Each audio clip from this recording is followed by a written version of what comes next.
सरकार अगर मजबूती से पैरवी करती तो इसमें ये निर्णय नहीं आता। से मजबूती से केस की पैरवी करे, हाई कोर्ट में चुनौती। ये 2015 की घटना है।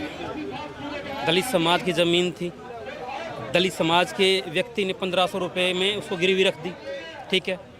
उसके बाद में उसने उनका ये बात हुई थी कि भाई मैं जब भी इसके पैसे दूंगा, जब तक आप बालो मैं ब्याज नहीं लूँगा और आप बालो, ठीक है। उसके बाद वो 2100 रुपये उसको वापस कर देता है और ज़मीन अपनी लेता है, लेकिन वो खाली करने को तैयार नहीं है। मामला 2015 तक पहुंचता है। उस जगह पर जो दलित समाज का व्यक्ति है रत्नाराम, वो रह रहा है, उसका मकान है, सब कुछ है।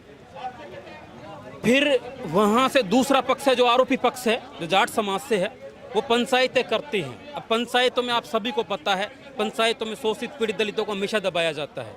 वो नहीं जाते हैं, वो वापस पंचायतें करते हैं, वो वापस भी नहीं जाते हैं। उधर से कम मैंने 4 सीट पढ़ी है, 250-300 आदमी प्लानिंग के सहित आते हैं, जिसमें उनके पास ट्रैक्टर से लेकर हॉकी डंडों से लेकर सारे हथियार थे।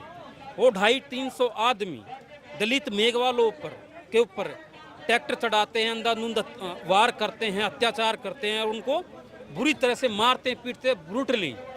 उसमें 5 लोगों की जानें चली जाती है, ठीक है। उसके बाद मामला दर्ज होता है और सीबीआई को 4 सीट सौंपी जाती है विरोध के बाद में। यानी ये केस सीबीआई तक भी गया? हाँ, है ना। विरोध के बाद में सीबीआई को फोन दिया जाता है, सीबीआई इन्वेस्टिगेशन करती है। अब आप एक बात समझो, जो 300 लोगों ने प्लानिंग के तहत अटैक किया था, तो उस गांव के लोगों ने, उस समाज के लोगों ने इस केस को दबाने के लिए क्या नहीं किया होगा। सामाजिक नीति से, राजनीतिक नीति से या धन बल से, हर तरीके से दबाया गया। 11 साल मुकदमा चलता है, सीबीआई 40 आरोपी बनाती है और निर्णय क्या आता है कि कोई भी अपराधी नहीं है। मैं पूछना चाहता हूं न्यायालय से, न्यायालय का सम्मान है कि कोई भी अपराधी नहीं है, तो हमारे 5 मेघवाल भाइयों को किसने मारा? किसी ने तो मारा होगा। सीबीआई ने क्या अपनी जांच की और सीबीआई ने जिनको आरोपी नहीं बनाया, तो फिर आरोपी है कौन? सवाल यहाँ पर यह है ना। दूसरी बात इसमें यह भी है कि सरकार ने पैरवी मजबूत क्यों नहीं की। बीजेपी की भी सरकार है, आज फिर बीजेपी की सरकार, बीच में कांग्रेस की भी आई है, ऐसा नहीं है कांग्रेस की नहीं आई है। उसने भी मजबूती से पैरवी क्यों नहीं की। सरकार अगर मजबूती से पैरवी करती तो इसमें ये निर्णय नहीं आता। इसमें 8 जज चेंज हो चुके इस मामले में, जब जाके ये निर्णय आया है। और दूसरी बात कि आज मैं आपके सवाल को काट रहा हूँ, वर्तमान स्थिति देखिए। कांग्रेस के प्रदेश अध्यक्ष गोविंद सिंह डोटासरा जी, मैं नाम लेके बोल रहा हूँ। कांग्रेस कहती है कि मैं दलितों की सबसे बड़ी हितैषी पार्टी हूँ, कांग्रेस, है ना। उसका प्रदेश अध्यक्ष से मुंह से जुबान नहीं निकल रही अभी तक। कम से कम वो ये तो कह सकता है कि निर्दोष फंसे नहीं, आरोपी बचे नहीं। मुंह से एक शब्द नहीं निकल रहा है। क्यों? क्योंकि जाति बीच में आ गई। कांग्रेस ने ऐसे व्यक्ति को प्रदेश अध्यक्ष से पद पर बिठा रखा है जो सरेआम घटनाओं को जाति के चश्मे से देखता है। दूसरा, नागौर से हनुमान बेनीवाल जी सांसद है, उनको न्यायिक योद्धा बोलते हैं, उनको आवाज़ उठानी चाहिए थी। उनकी खामोशी भी कहीं ना कहीं ये बता रही है कि मामला जातिगत है। दूसरा, मैं मेरे समाज से कहता हूँ कि बाबा साहब ने हमें अधिकार दिए, बाबा साहब ने हमें राजनीतिक आरक्षण दिया कि हमारे समाज के जो नेता है वो समाज की पहरेदारी करेंगे संसद विधानसभा में जाकर। पर बड़ी शर्म की बात है कि इसी मेघवाल समाज से आने वाले अर्जुन राम मेघवाल कानून मंत्री है, उसके बावजूद वे पीड़ित परिवार 10 बार अर्जुन राम मेघवाल के पास गया है, लेकिन अर्जुन राम मेघवाल जी बोलते हैं कि ये तो मामला पुराना हो गया। आज अर्जुन राम मेघवाल जी खामोश है। कल संसद में एक सांसद ने मुद्दा उठाया इसी डांगावास प्रकरण का, रामजी गौतम ने। अर्जुन राम मेघवाल जी हंस रहे थे, ये पूरे समाज पर हंस रहे हैं। वो पूरे समाज को तमाचा मार रहे हैं, क्योंकि समाज ऐसे गुलामों को चुनकर भेजता है और ये गुलाम समाज का अपमान करते हैं। अगर बाबा साहब हमें अधिकार नहीं देते, बाबा साहब हमें राजनीतिक आरक्षण नहीं देते, तो ऐसे दलाली करने वाले लोग खेती में काम कर रहे होते, ये नेता लोग जो आज ये समाज की लाशों पर मौन है।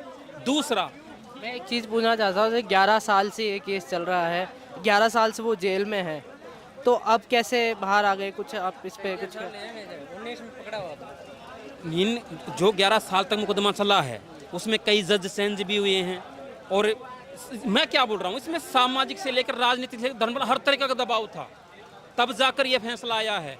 नहीं, आप मुझे बताओ, छोटी सी भी घटना होती है उसमें क्या आरोपी नहीं बनता? क्या आरोपी बनता है तो एक को तो सजा होती है। यानी 11 सालों में आप ये कहना चाह रहे हैं कोई आरोपी नहीं बना?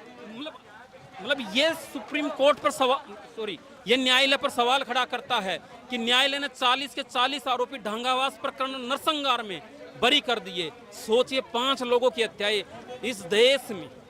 दलितों को देखिए किस तरीके से मारा जा रहा है। पहले जातिवादी मारते हैं, 5 लोगों की मेघवालों की हत्या करते हैं, मामला 11 साल चलता है। सोचिए 11 साल तक वो पीड़ित परिवार किस दौर से गुजरा होगा, कितनी मुश्किल से गुजरा होगा। उसने एक एक रात क्या सोचकर बिताई होगी कि हमें न्याय मिलेगा।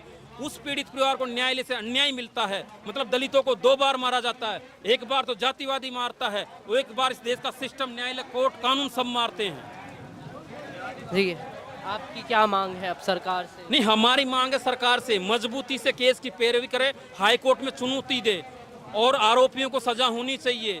आरोपियों को सजा होनी चाहिए। दूसरे राजस्थान के नेताओं से भी कहना चाहूंगा कि आपकी कास्ट कोई सी भी हो, आपकी जाति कोई सी भी हो, रविंद्र सिंह भाटी अच्छा नेता है, युवा नेता है, यूं हर घटना पर बोलता है, इस घटना पर क्यों नहीं बोल रहा? क्या उसकी विधानसभा में रविंद्र सिंह भाटी को दलित वोट नहीं देते?